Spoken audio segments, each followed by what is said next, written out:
Hello అండి, welcome back to my channel star mat tutorial. So గురుకులంలో social welfare వాళ్ళకి ఇంకా ఎందుకు అపాయింట్మెంట్స్ రాలేదనేది మాత్రం మనం ఈ వీడియోలో డిస్కస్ చేద్దాము. అలాగే మనకు లీవ్స్ ఎన్ని ఉంటాయి, so night duties and night stays నుంచి ఎవరికి ఎగ్జామ్షన్ ఉంటుంది, and the main important change place కానీ జోన్ కానీ చేంజ్ చేసుకోవచ్చా అనేది ఈ వీడియోలో చూద్దాము. వీడియో కనుక నచ్చినట్టయితే లైక్ అండ్ షేర్ చేయడం మర్చిపోకండి. సో సోషల్ వెల్ఫేర్ సొసైటీలో మాత్రమే ఇంకా అపాయింట్మెంట్స్ జరగలేదండి. రిమైనింగ్ అన్ని సొసైటీస్లో టీజీటీ కానీ పీజీటీ జేఎల్ డిఎల్ అన్నీ ఫైనల్ లిస్ట్ వచ్చేసినవి. జాయిన్ అయ్యే వాళ్ళు జాయిన్ అయిపోయినారు. సో సోషల్ వెల్ఫేర్కి ప్రాబ్లం ఏంటి అంటే, social welfare first thing is 317 affected candidates.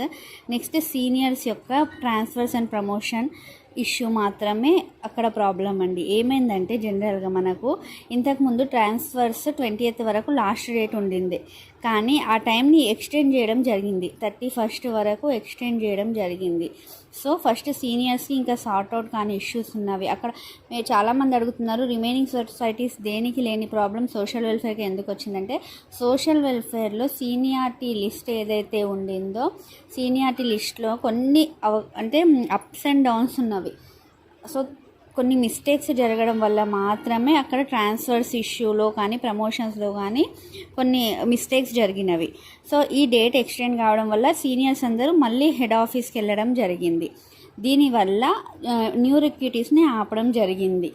ఇంకొకటి ఏంటి అంటే, ఇంతకుముందు ఆల్రెడీ టీజీటీస్ పీజీటీస్ జేఎల్కి ఎవరికైతే కొంతమందికి కౌన్సిలింగ్ కంప్లీట్ అయిపోయింది, వాళ్ళకి కూడా అపాయింట్మెంట్ ఆర్డర్స్ అయితే ఇవ్వలేదండి.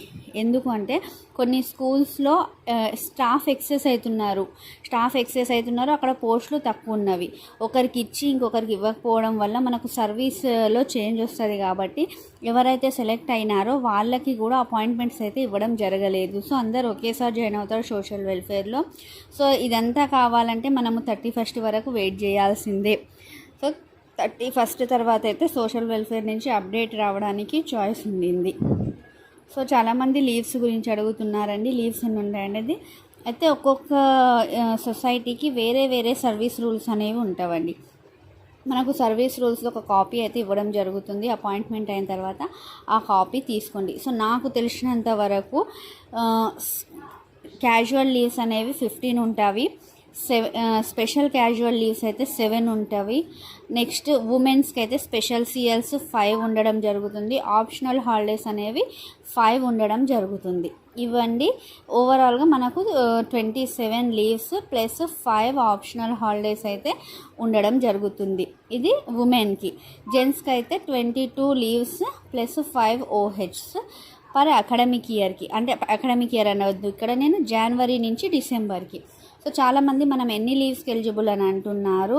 సో పర్ ఇయర్కి ఇప్పుడు మనకు 32 అన్నాను కదా, నేను 27 అలా డివైడ్ చేసుకుంటూ పోతే మనకు జూలైలో జాయిన్ అయిన వాళ్ళకి 11 నుంచి 12 లీవ్స్ అయితే రావడం జరుగుతుంది. నెక్స్ట్ రేపు జనవరికి మళ్ళీ మనందరికీ కొత్త లీవ్స్ అనేవి స్టార్ట్ అవుతాయి. ఇంకొకటి చాలామంది అడిగేది ఏంటంటే, మెటర్నిటీ లీవ్ అనేది మనం ఎప్పటి నుంచి పెట్టుకోవచ్చు. నాకు చాలామంది కామెంట్ చేస్తున్నారు, మా బేబీకి నాకు బేబీ అయి 1 వీక్ అవుతుంది, 10 days అవుతుంది, మేము ఎలిజిబుల్లా కాదా అంటే, ఇక్కడ నేను 2 పాయింట్స్ చెప్తాను. ఫస్ట్, ఇది మనకు అపాయింట్మెంట్ ఆర్డర్ అనేది మనకు మార్చ్లో వచ్చింది. సో దాని ప్రకారం అయితే మనం ఎలిజిబుల్, కానీ ప్రిన్సిపల్స్ దాన్ని డెనీ చేస్తున్నారు. ఇలాంటప్పుడు మనం ఏం చేయాలంటే, హెడ్ ఆఫీస్కి మన లెటర్ అనేది ఒకటి సబ్మిట్ చేయాల్సి ఉంటుంది. సో హెడ్ ఆఫీస్ వాళ్ళు ఇవి కొన్ని సొసైటీస్లో ఆల్రెడీ ఇష్యూ హెడ్ ఆఫీస్ దృష్టికి వెళ్ళింది, కొన్ని యూనియన్ లీడర్స్ దృష్టికి కూడా వెళ్తే వాళ్ళు హెడ్ ఆఫీస్ నుంచి దీని గురించి సర్క్యులర్ ఇస్తామని అయితే చెప్పారు. ఎవరికైతే ఇష్యూ ఉండిందో దయచేసి ఒకసారి హెడ్ ఆఫీస్కి మీరు వెళ్ళకుండా మీ ఫ్యామిలీలో ఎవరితో అన్నా మీ లెటర్ రాసి మీ బేబీది అది బర్త్ సర్టిఫికేట్ ఏదైతే హాస్పిటల్లో ఇస్తారు కదా దాన్ని తీసుకొని అప్రోచ్ అవ్వండి. మెటర్నిటీ లీవ్ వస్తుందా రానా అనేది క్లారిటీ అయితే అక్కడి నుంచి వస్తుందండి. సో ప్రిన్సిపల్స్ కూడా హెడ్ ఆఫీస్నే ఫాలో అవ్వాల్సి ఉంటుంది సొసైటీని. కాబట్టి అవి లెటర్ తీసుకొని హెడ్ ఆఫీస్లో అయితే సబ్మిట్ అయితే చేయండి. నెక్స్ట్, ప్లేస్ చేంజ్ గురించి అడిగారు. సో ఎట్ ప్రెజెంట్ అయితే చేంజెస్ ఏం లేవండి. నాకు తెలిసినంత వరకు అట్ ప్రెజెంట్ అయితే చేంజెస్ ఏం లేవు. ఇచ్చిన ప్లేస్ జాయిన్ అవ్వాల్సిందే. నెక్స్ట్ 60 days టైం ఇచ్చారు కదండి జాయిన్ కావడానికి. ఆ 60 days తర్వాత మరీ ఎమర్జెన్సీ కేసెస్ ఏమైనా ఉంటే మనం హెడ్ ఆఫీస్లో లెటర్ పెట్టుకుంటే ఆ 60 days తర్వాత హెడ్ ఆఫీస్ వాళ్ళకు కూడా ఒక క్లారిటీ వస్తుంది, ఎక్కడ వేకెన్సీస్ ఉన్నవి ఏంటనేవి. దాన్ని బట్టి ఇవ్వాలా వద్దా అనేది తెలుస్తుంది. డెప్యుటేషన్ కూడా ఇప్పట్లో అయితే డెప్యుటేషన్స్ ఆల్ క్యాన్సల్డ్ అనేది ఒక బ్యాన్ ఉంది డెప్యుటేషన్స్ మీద. సో డెప్యుటేషన్స్ మీద కూడా ఇప్పుడైతే న్యూ రిక్రూటీస్కి అలాంటి ఆప్షన్స్ ఏమి ఇవ్వడం జరగట్లేదు. So coming to night duties and night స్టేస్కి నన్ను చాలామంది కామెంట్లో అడిగారు. సోషల్ వెల్ఫేర్ అండ్ ట్రైబల్ వెల్ఫేర్లో అయితే అఫీషియల్లీ సర్క్యులర్ ఉండిందండి, ఫీడింగ్ మదర్స్కి నైట్ స్టే అనేది ఎగ్జంప్షన్ అని. రిమైనింగ్ కూడా మీరు ఒకసారి మీ ప్రిన్సిపల్ కానీ మీకు తెలిసిన యూనియన్ వాళ్ళని కానీ అడగండి. ఎందుకంటే ఒక సొసైటీలో ఇంప్లిమెంట్ అయిందంటే ఆబ్వియస్గా అదర్ సొసైటీస్లో కూడా ఇంప్లిమెంట్ అవుతుంది. Feeding mothers are exempted up to బేబీకి 1 year వచ్చేంత వరకు.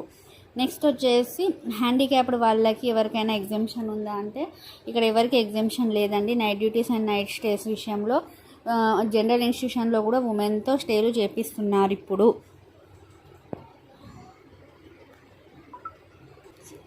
మీకు కనుక ఏమన్నా దేని గురించనే ఏమన్నా డౌట్ ఉంటే సర్వీస్ రూల్స్ అనేవి ఒకటి ఉంటాయండి. ప్రతి సొసైటీకి 80% వరకు సేమ్ రూల్స్ ఉంటాయి, కానీ 20% చేంజ్ ఉంటాయి. ఆ సర్వీస్ రూల్స్ మనల్ని కొన్ని రోజులు అయినాక మనం ప్రిన్సిపల్ గారిని అడిగితే సర్వీస్ రూల్స్ అనేది చెప్పడం జరుగుతుంది. దాన్ని బట్టి మనకి ఎన్ని సీఎల్స్ ఉంటాయి, మనం మెటర్నిటీ లీవ్ ఎప్పుడు క్లెయిమ్ చేసుకోవచ్చు, ప్రొబేషన్కి ప్రాబ్లం ఏముంటుంది, child care leaves, half pay leaves అనేవి ఒకటి ఉంటాయి మనకు, అవన్నీ మనం ఎప్పుడు తీసుకోవచ్చు అనేది అంత సర్వీస్ రూల్స్ క్లారిటీగా మెన్షన్ అయి ఉంటుంది.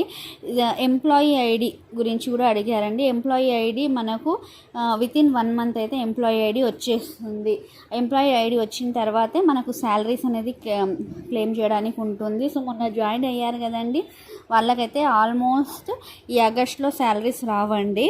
ఎందుకంటే పే బిల్ అనేది మనం 22nd లేదా 23rd వరకు సబ్మిట్ చేయాల్సి ఉంటుంది హెడ్ ఆఫీస్కి. సో చాలామంది ఆ డేట్ తర్వాత కూడా జాయిన్ అయిన వాళ్ళు ఉంటారు. సో ఫస్ట్ శాలరీ కాబట్టి కొంచెం టైం పడుతుంది.